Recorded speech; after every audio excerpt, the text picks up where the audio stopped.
Pour son dernier rassemblement avant la Coupe du Monde au Qatar, l'équipe de France a globalement déçu. Pour certains joueurs, une participation au mondial est même remise en cause. Restez bien connectés, on vous explique tout ça dans un instant.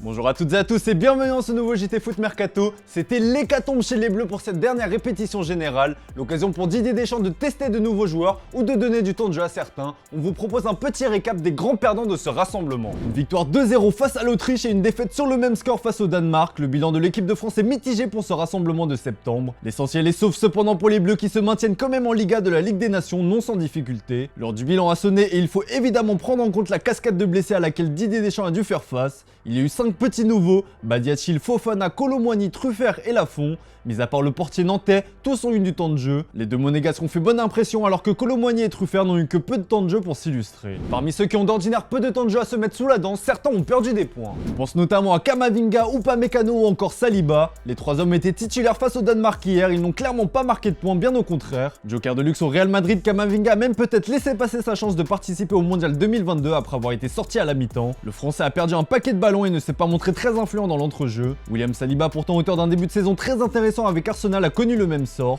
Positionné au poste de central droit, l'ancien Marseillais s'est souvent fait déborder sur le côté. En ce qui concerne Upamecano, le roc défensif du Bayern Munich, il s'est montré particulièrement fébrile durant toute la rencontre. En cette sélection chez les Bleus, le joueur de 23 ans ne compte toujours aucun match référence à son actif. Enfin, les pistons Benjamin Pavard et Ferland Mendy ne se sont pas vraiment démarqués. Si ces derniers devraient faire partie du voyage au Qatar, pas sûr que ce dernier rassemblement leur a permis de bousculer la hiérarchie dans l'esprit de Didier Deschamps. Les deux hommes n'ont pas été catastrophiques, mais ne se sont clairement pas mis en avant, se contentant d'être neutres et de faire le strict minimum. Enfin, il y a un homme qui a fait parler de lui tout au long de cette trêve internationale, c'est Kylian Mbappé. Alors non sportivement parlant, Kylian Mbappé ne fait pas partie des perdants de ce rassemblement, c'est plus médiatiquement. Dès le début, la star du PSG a fait parler de lui avec l'histoire des droits à l'image. Ce dernier en a rajouté une couche en faisant passer un message à son club sur son positionnement après France-Autriche. Ce n'était clairement pas le meilleur endroit, ni le meilleur timing pour faire ce genre de revendication.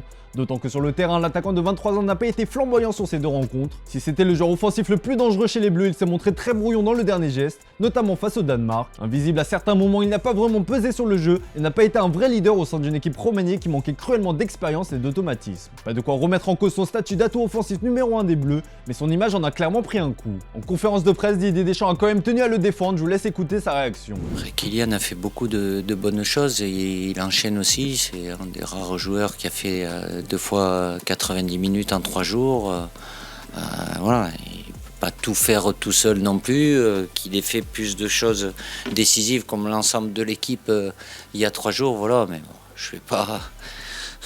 Déjà, ça m'inquiète pas, je ne vais pas m'inquiéter pour Kylian, il a aussi besoin des autres.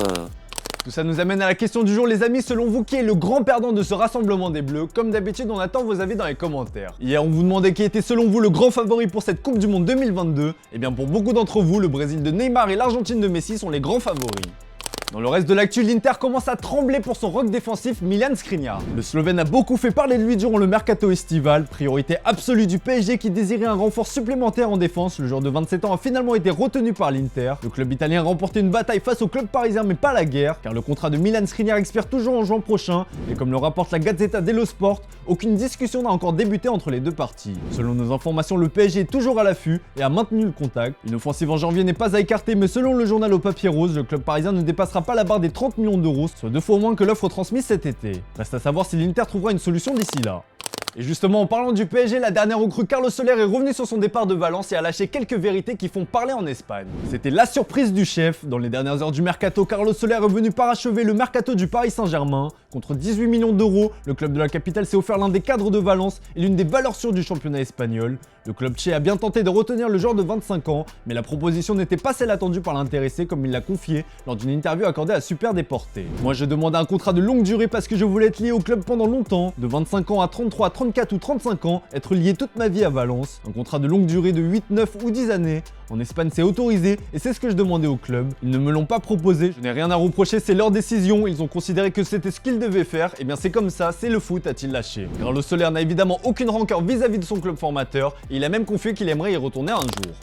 Allez, comme d'hab les amis, on se quitte avec l'image du jour et en ce moment même a lieu la fameuse Oktoberfest, plus connue sous le nom de la fête de la bière. Les joueurs du Bayern Munich se sont prêtés au jeu et ont relevé différents défis. Je vous laisse avec une petite compile. Allez, bonne soirée à vous, merci pour votre fidélité, on se retrouve dès demain pour un nouveau JT Foot Mercato.